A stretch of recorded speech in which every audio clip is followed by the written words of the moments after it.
cela, c'était quelqu'un tué, il faut lui couper la tête parce que ou le pendre. Mais tout de suite après la mort du prophète, en cas de sécheresse, le khalife Omar a dit il ne faudra surtout pas couper la main des voleurs. Déjà la circonstance atténuante. Si naturellement on venait, je parle pour mon pays, si on venait à le faire, et je crois qu'à ce moment-là, les charges sociales qui devraient peser sur l'État pour avoir créé un indigent matériel et un incapable manuel deviendraient assez lourdes et que ce serait vraiment en plus caricatural que de dire un tel va aller toucher sa pension parce qu'on lui a coupé une main. Non, il faut être évolutif. Le dogme, lui, ne doit pas être touché.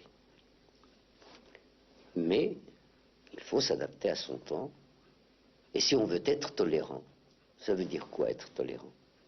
C'est donner et recevoir. Mais si l'on veut recevoir, il faut être le réceptacle voulu. Et si l'on veut donner, il faut apprendre la méthode pédagogique pour donner. Donc c'est une adaptation continue de la part du croyant.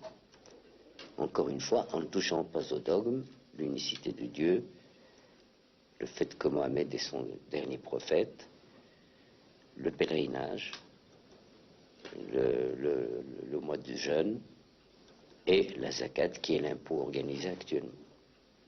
En dehors de cela.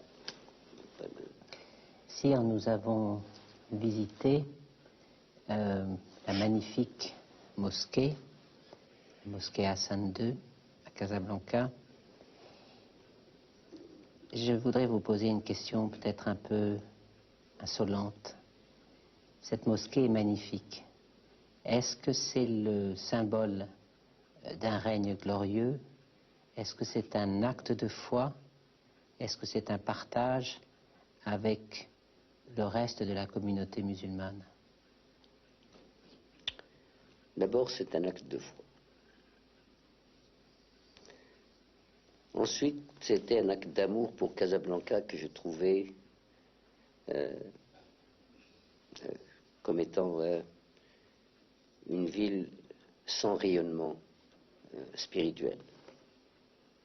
Enfin, c'était un acte de nationalisme, car je voulais montrer, pour maintenant et pour les siècles à venir, que le Maroc est un pays qui continuera toujours, avec l'aide de Dieu,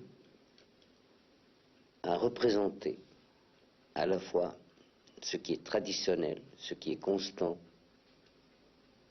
tout en acceptant les techniques les plus modernes et en faisant de ce mélange ce qui a toujours caractérisé le Maroc, à savoir d'être un trait d'union, non seulement entre l'Orient et l'Occident, mais entre hier, aujourd'hui et demain.